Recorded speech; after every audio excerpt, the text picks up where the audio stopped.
Eto na, makinig mga SSS pensioners. Narito na po ang inyong April 2026 SSS pension releasing o schedule. Mga ka-vlogs, may pagbabago nga ba? Meron bang magaganap na dagdag pensyon? At meron na ba ang second tranche?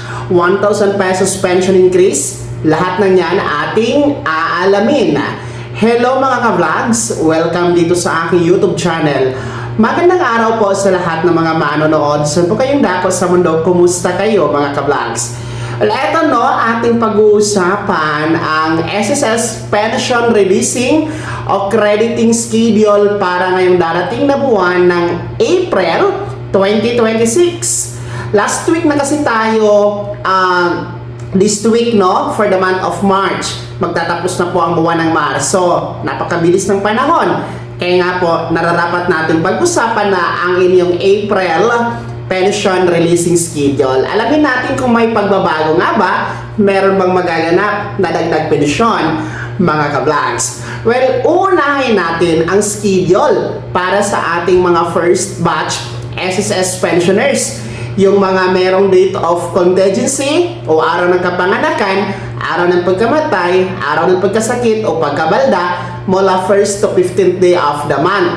Ang inyo pong original pension crediting schedule ngayong Abril is April 1. As you can see sa inyong kalendaryo, ang April 1 po, hindi naman po siya holiday, no?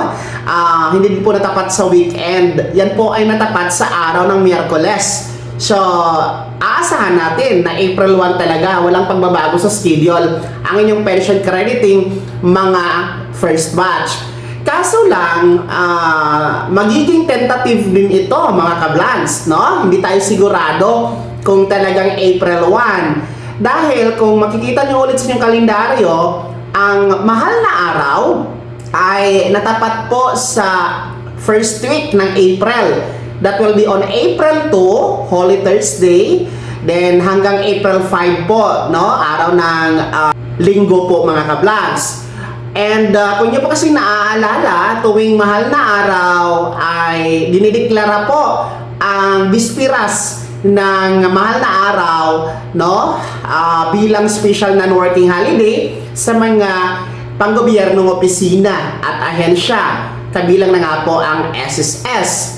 So, tingnan natin, no? Kasi kung maglalabas po ng proclamation ang Malacanang Palace, no, si Pangulong Bongbong Marcos na magdeklarang special non-working holiday ang April 1 ay ibig sabihin nito, atras tayo sa March 31 araw ng Martes ang pension crediting for our first batch. So, magiging advance ng isang araw. Pero uulitin ko, tentative pa po yan mga ka-vlogs hanggat wala pong proclamation ang ibibigay po ng Malacanang Palace. So let's see for this week, for the next week, no, starting on Monday kasi last week na nga po ng Marso, tingnan natin kung maglalabas po ng proklamasyon si Pangulong Bongbong Marcos.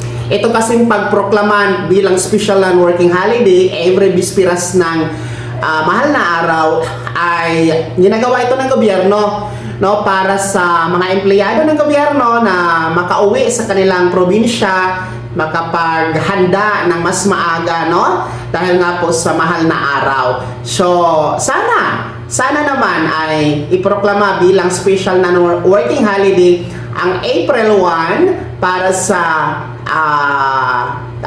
bispiras ng mahal na araw. At pag nagkataon yan, uulitin ko, ay aatras sa March 31 araw ng Martes ang pension crediting schedule para sa ating mga first batch.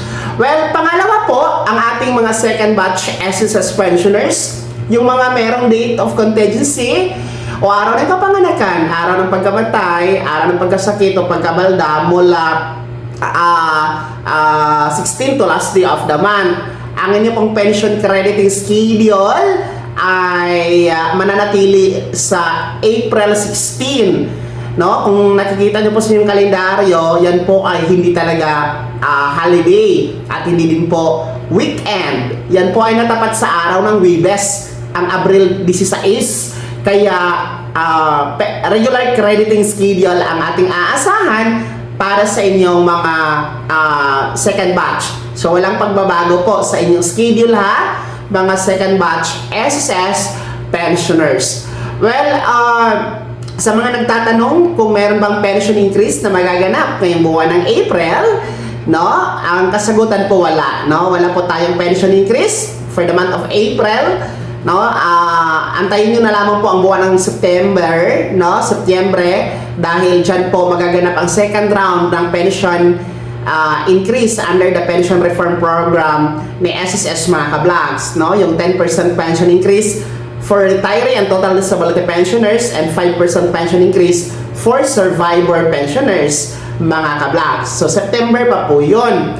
Pangalawa, meron bang second tranche na 1,000 piso pension increase na magaganap ngayong darating na Abril? Ang kasagutan din po, wala, no? Wala tayong second tranche na i-expect for the month of April. Dahil wala pa itong pondo at kahit kailan hindi ito na pag-uusapan sa SSS announcement or advisory. Walang press release, no? Na merong sinasabi na merong ibibigay na second tranche. Sa ngayon, nakahang pa talaga yan, mga ka-vlogs, at wala pa yung pondo. Sa uulitin, no? Ang atin pong pag-asa dyan ay ang pag-a-approve ng Kamara sa House Bill 1506 na final po ng SSS GSIS Pensionado Party List bilang magbibigay po yan ng mandato sa SSS na magpatupad ng 1,000 piso na pension increase. Sana po lulusot yan sa Kamara. At yan po ang